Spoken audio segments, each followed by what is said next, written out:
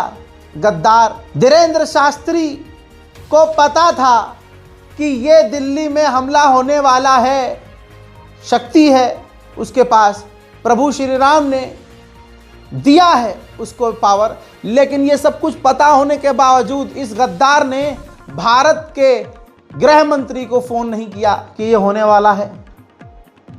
उसके बाद अब ये रैली में बकैतियां मारता फिर रहा है। देखिए, भारत सनातनियों का देश है, सनातनियों के देश था, है और रहेगा, लेकिन जो तनातनी आ गए हैं अब उनको खदेड़ना पड़ेगा।